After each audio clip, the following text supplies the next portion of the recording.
Krishna equal বান্ধব সমস্ত আয়ত্ৰী সমস্ত আমি ক্ৰমশঃ আগবঢ়াই আহিছোঁ কৃষ্ণৰ লীলা। আমি কুৰুক্ষেত্ৰ লীলা সম্পৰ্কে আপোনালোকৰ ওচৰত আমি আমাৰ আগৰ পৰ্যালোচনাত আগবঢ়াইছিলোঁ। কুৰুক্ষেত্ৰ লীলা বিশেষকৈ বেদান্ত শাস্ত্ৰ গীতা আৰু ভাগৱত এই কুৰুক্ষেত্ৰ লীলা প্ৰকাশ কৰিবলৈ যাওঁতে ভগৱন্তৰ যি কুৰুক্ষেত্ৰ লীলা আমি এই কুৰুক্ষেত্ৰ লীলা সম্পৰ্কে ক'বলৈ যাওঁতে বেদান্ত শাস্ত্ৰ গীতাৰ কথা আমি প্ৰকাশ কৰিব লাগিব। যিহেতু গীতা শাস্ত্ৰৰ জ্ঞান দিয়াৰ জৰিয়তে ভগৱন্তই মানৱ জগতক মানৱ সমস্তৰ পুণ্য অৰ্জনৰ পুণ্য উত্তৰণৰ যি পথ প্ৰদৰ্শন কৰাইছে, আমি গীতা শাস্ত্ৰৰ জৰিয়তে সেই পুণ্য অৰ্জন কৰিবৰ বাবে আমি আগবাঢ়ি যাবই লাগিব। কৃষ্ণ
কুৰুক্ষেত্ৰ লীলা প্ৰদৰ্শন কৰাৰ বাবে ভগৱন্ত কৃষ্ণই কৌৰৱ আৰু পাণ্ডৱৰ যি ভূমি বিবাদক লৈ তেওঁলোকৰ যি মহাসমৰৰ উৎকীৰ্ণ হ'ল, যি মহাসমৰ আৰম্ভ হ'ব লগা হ'ল, সেয়া আমাক প্ৰদৰ্শন কৰাবৰ বাবে ভগৱন্ত কৃষ্ণই কৌৰৱ আৰু পাণ্ডৱক লৈ গৈছে কুৰুক্ষেত্ৰ নামৰ স্থানলৈ। আমি শাস্ত্ৰৰ ওচৰলৈ আহোঁতে আমি তাত্ত্বিক দিশ আৰু আমাৰ দৈহিক দিশ আমি দুয়োটা দিশতে শাস্ত্ৰ অধ্যয়ন কৰিব পাৰিব লাগিব। গীতা শাস্ত্ৰই যি দৈহিক দিশত গীতা শাস্ত্ৰত প্ৰকাশ হৈছে, আমাৰ দেহ সম্পৰ্কত গীতা শাস্ত্ৰই কি কৈছে আমি সেই বিষয়ে জানিবলৈ চেষ্টা কৰিব লাগিব। কৌৰৱ আৰু পাণ্ডৱ, কৌৰৱ আৰু পাণ্ডৱৰ জৰিয়তে আমাক বুজাবলৈ গৈছে আমাৰ এই শৰীৰটোত যি দৈবিক সম্পদসমূহ আছে সেয়াই হৈছে আমাৰ পাণ্ডৱ সমস্ত, যি আসুৰিক সম্পদসমূহ আছে সেয়া হৈছে কৌৰৱ সমস্ত। এই কুৰুক্ষেত্ৰ নামৰ ঠাই আমাৰ দেহখনকে দেখুৱাইছে, যি কাৰণত কৃষ্ণই অৰ্জুনক কৈছিল, অৰ্জুনৰ প্ৰশ্নৰ উত্তৰত অৰ্জুনে কৃষ্ণক সুধিছিল যে হে বাসুদেৱ, তুমি যে সেই ক্ষেত্ৰখনৰ কথা কৈছা, সেই ক্ষেত্ৰখননো ক'ত? কৃষ্ণই অৰ্জুনৰ এই প্ৰশ্নৰ উত্তৰত কৈছিল যে ইদম শৰীৰং কৌন্তেয় ক্ষেত্ৰ মৃত্য বিজয়তে কৌন্তেয়, আমাৰ এই শৰীৰটোৱেই সেই ক্ষেত্ৰখন য'ত দৈবিক সম্পদ আৰু আসুৰিক সম্পদসমূহে বাস কৰি আছে। আমাৰ এই ক্ষেত্ৰখনত আমি বীজ সিঁচিছোঁ, এই বীজসমূহ সংস্কাৰৰ ৰূপত অংকুৰিত হৈছে। কোনোবাই দৈবিক সম্পদ লৈ আহিছে, কোনোবাই আসুৰিক সম্পদ লৈ আহিছে। অকল সেয়ে নহয়, আমি দেখিছোঁ একেটা দেহতে দৈবিক আৰু আসুৰিক দুই সম্পদ আহিছে।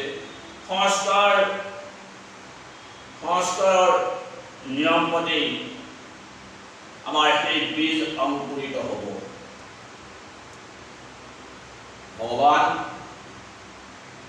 যিহেতু ভগৱানে নিজেই অৰ্জুনৰ ওচৰত প্ৰকাশ কৰিছে, আমি জানিবলৈ চেষ্টা কৰিব লাগিব সেই ভগৱান। শাস্ত্ৰই প্ৰকাশ কৰিছে ব্ৰহ্ম, বেদান্তীসকলৰ ব্ৰহ্ম, যোগমাৰ্গীসকলৰ বাবে পৰমাত্মা আৰু ভকতসকলৰ বাবে ভগৱান। শাস্ত্ৰই কিন্তু এই তিনিওটা ৰূপকে একেই বুলি প্ৰকাশ কৰিছে। শাস্ত্ৰই এনেদৰে ব্ৰহ্ম পৰমাত্মা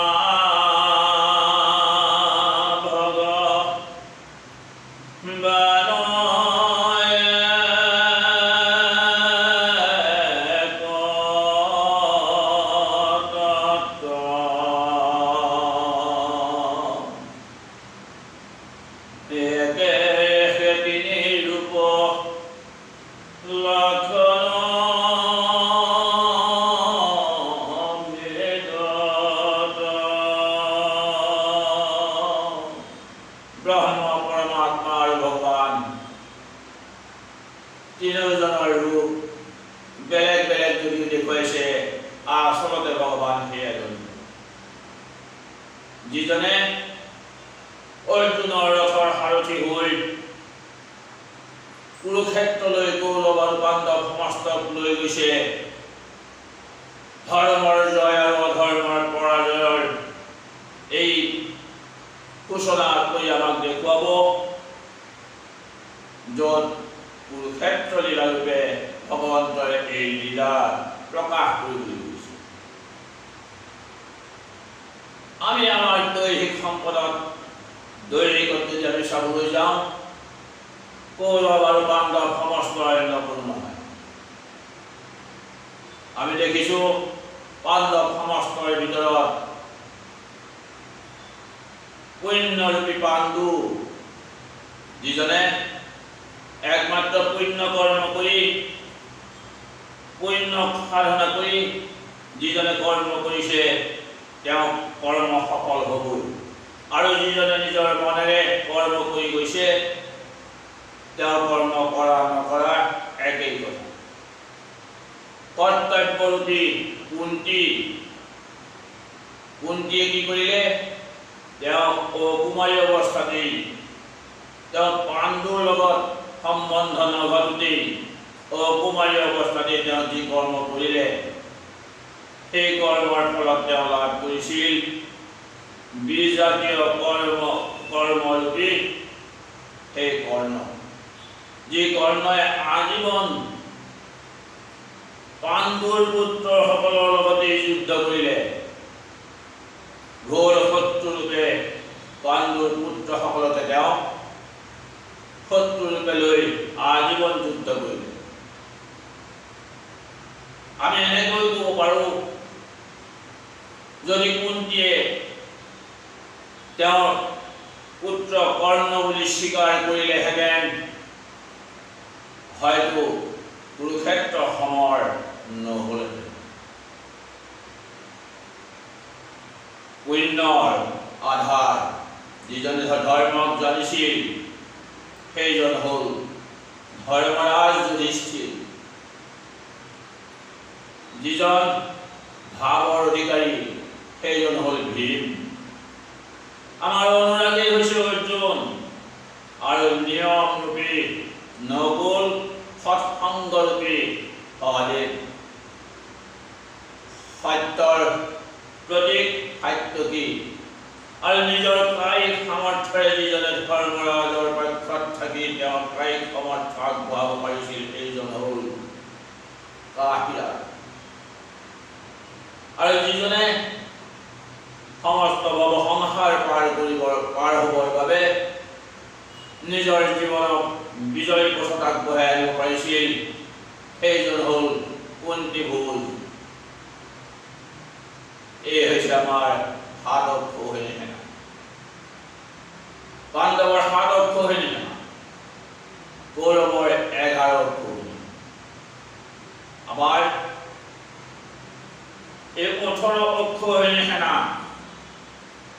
কুৰুক্ষেত্ৰত গৈ সমবেত হৈছে তেওঁলোকে যুদ্ধ কৰিব। যুদ্ধক্ষেত্ৰত অৰ্জুন গৈ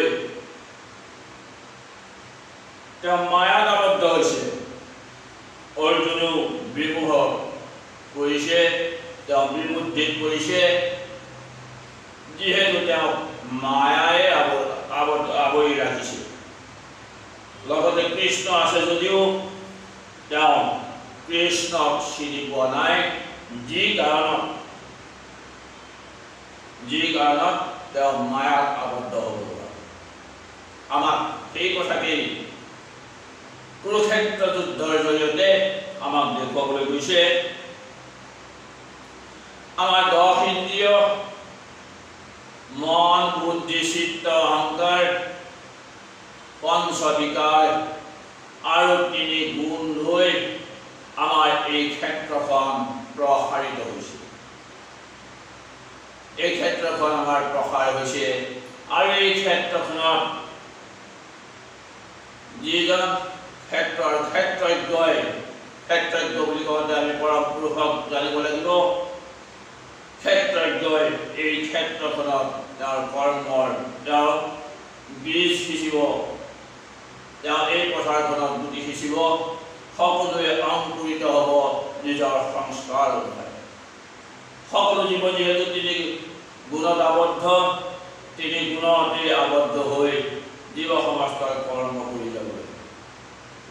এই গুণৰ পৰা হাত সাৰিবৰ হ'লেই উত্তম গুৰুৰ চৰণত শৰণ লৈ একমাত্ৰ ভগৱন্তক আৰাধনা কৰিব পাৰিব লাগিব। ভগৱন্তক আৰাধনা কৰিব পাৰিলেই এই কুৰুক্ষেত্ৰখন ধৰ্মক্ষেত্ৰ আৰু কুৰুক্ষেত্ৰ। আমাৰ যিহেতু দৈবিক সম্পদ আৰু আসুৰিক সম্পদ যিহেতু আমাৰ দেহতে আছে, যিহেতু ভগৱন্তই লীলা কৰিবলৈ আহিছে এইকাৰণেই যে তেওঁ ধৰ্মক জয় আৰু অধৰ্মক পৰাজয় কৰিব আৰু ধৰ্মৰ পথাৰখনৰ পৰা অধৰ্মক আঁতৰাই দিব। গতিকে তেওঁ কুৰুক্ষেত্ৰলৈ লৈ গৈছে আৰু সেই কুৰুক্ষেত্ৰখন আমি আমাৰ দেহৰ ভিতৰতে বিচাৰি পাব লাগিব। আৰু সেই কুৰুক্ষেত্ৰ যিহেতু তাক ধৰ্মক্ষেত্ৰ বুলি কোৱা হৈছে, সেই ধৰ্মক্ষেত্ৰখন আমি নিজে তৈয়াৰ কৰিব পাৰিব লাগিব। সেই ধৰ্মক্ষেত্ৰখন হ'ব কেতিয়া, যেতিয়া আমাৰ এই আসুৰিক সম্পদসমূহক আমি আমাৰ দেহৰ পৰা আঁতৰ কৰি পেলাব পাৰিম। আমি আমাৰ দেহৰ পৰা আঁতৰ কৰিবলৈ হ'লে আমি ভগৱন্ত প্ৰভুৰ ওচৰত আমি একান্তভাৱে শৰণ ল'বই পাৰিব লাগিব। আৰু ভগৱন্তৰ ওচৰত শৰণ ল'বলৈ যাওঁতে আমি একান্ত গুৰুৰ শ্ৰীচৰণত শৰণ লৈ গুৰুৰ জৰিয়তে আমি এই ভৱসাগৰ পাৰ হ'ব পাৰিম। সেয়েহে নামঘোষা শাস্ত্ৰই প্ৰকাশ কৰিছে, যাৰ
আমি আমাৰ অন্তৰত থকা, আমাৰ এই দেহতে সংলগ্ন হৈ থকা এই আসুৰিক সম্পদসমূহক যেনেকৈ বিদুৰ সেই আসুৰিক সম্পদসমূহৰ লগতে আছিল, থাকিও তেওঁ অন্ধৰূপে থাকি তেওঁৰ একমাত্ৰ দৃষ্টি আছিল পাণ্ডৱৰ ওপৰত, বিদুৰ আছিল এই জীৱৰ ওপৰত।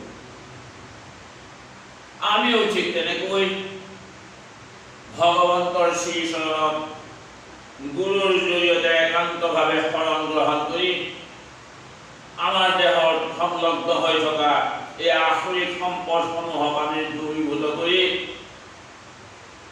আমি দৈবিক সম্পদসমূহক আমাৰ সংগী হিচাপে ল'ব পাৰিলেই আমাৰ এই ক্ষেত্ৰখন হৈ পৰিব ধৰ্মক্ষেত্ৰ। কুৰুক্ষেত্ৰ গুচি আমাৰ এই ধৰ্মক্ষেত্ৰ আমি কেনেকৈ তৈয়াৰ কৰিব পাৰিম, আমি এই বিষয়ে আমাৰ পিছৰ পৰ্যালোচনাত আমি আগবঢ়াম। আজি এই চমু পৰ্যালোচনাৰে আমাৰ এই পৰ্যালোচনা সামৰণি মাৰিছোঁ। কৃষ্ণ হৰি।